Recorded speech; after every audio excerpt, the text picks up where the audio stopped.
On this episode of Finding Bigfoot, we're going on our most dangerous expedition so far.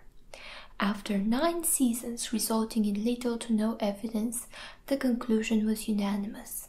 Someone is feeding Bigfoot inside information, thus keeping him one step ahead of us.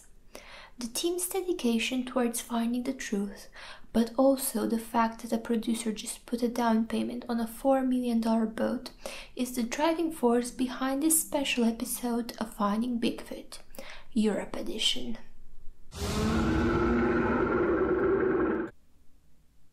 I used to be just like you, living my life one day at a time, unaware of the many mysteries of the universe. Until it happened. I just parked my car at the edge of the forest. I snuck in the back seat to get some rest before hitting the road again. And then, around the middle of the night, I get woken up by what feels like an earthquake. Except it was so much more than that. Out of the corner of my eye, I see someone or something about this tall, covered in fur. Now, my initial thought was, why is Harambe trying to siphon my gasoline? But then I realized this was 2017. There was only one logical explanation. A Sasquatch. Ever since then, I have dedicated my life and my work to finding out the truth. Many free thinkers, as they would like to call themselves, have tried to discredit me by saying that if this was 2017, then surely by then I had a smartphone and thus the ability to take a photo of the creature. However, I was using an iPhone 4 back then, which has limited storage capacity. So in order for me to take a photo of the Squatch, I would have required to delete either an app or some music from my playlist. And I was absolutely not ready for that kind of responsibility. So my first-hand witness account is as good as it gets. Now that we're on foreign soil, I feel like it's time to finally settle which continent is the squatchiest. Now, I have been pining for this expedition for many years, and I am so glad that the studio finally approved it. Not only because it will finally get my wife off my back, who's been nagging me continuously about taking her to Paris, but also because as a person who studied European art and culture, I feel like there have been a lot of signs throughout history who have been misread by both critics and historians. Take, for example, these famous European pieces of artwork. The Mona Lisa. Why is she smiling so mysteriously at us? What's her secret, really? Or better yet, let's just show you by enhancing the background. Could it be that she knew of the existence of Bigfoot all along? So, considering all this, I am very confident that today's session will be a huge success. The cameras will be all pointing at me, so should we encounter a Bigfoot, you will be able to see my entire reaction.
We've been hiking through these woods for hours, and both me and my team are exhausted, and yet we found no traces of Bigfoot. Now, a lesser researcher would have been discouraged by this, but I think this is actually a very good sign because it proves to us that European Bigfoot is actually a more sophisticated form of Squatch. And in us not finding any footprints or such, it just proves to me that European Bigfoot has found a way to air travel. So if we can't go to him, we'll make him come to us. Our language specialist just came back to us to tell us that our Bigfoot mating call might not translate that well into whatever language they're speaking here, so we're just going to settle for baiting him with food, because it's widely known that the Bigfoot doesn't like foraging for food. That's why so many people have in fact spotted him trying to go through their garbage or breaking into their house to steal food or watching from the sidelines while they're having a barbecue. So we've sent our intern to the store and this is what he came back with. First, we just have a bag of regular chips.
And then we have a bag of glazed donuts.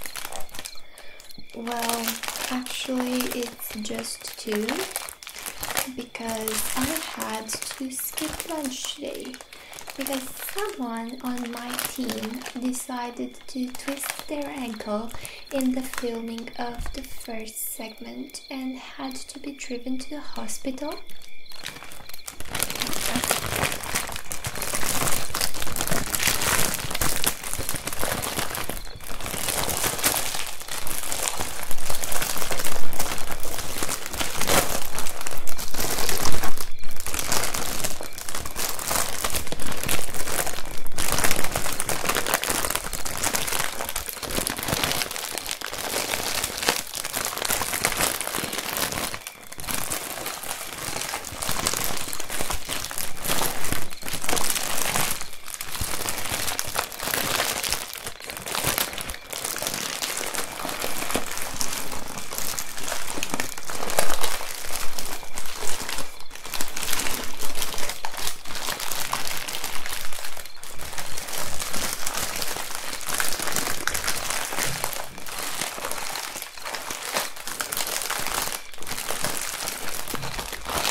We also brought back something for the lady Bigfoots out there who we know are watching their figure. We have fresh blueberries,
Now that the bait has been set, we just need to find a good hiding spot and wait for Bigfoot to show himself.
park ranger informed us that leaving food out in the open like that, while it might attract a Bigfoot, well, he didn't exactly say that, I am paraphrasing, but it might, and in our case it did attract a very hungry bear.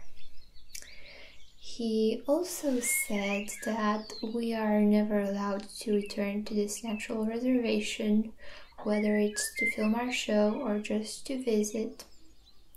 However, this does not deter us, and stay tuned because the search is not over and we will continue to look for Bigfoot in further episodes.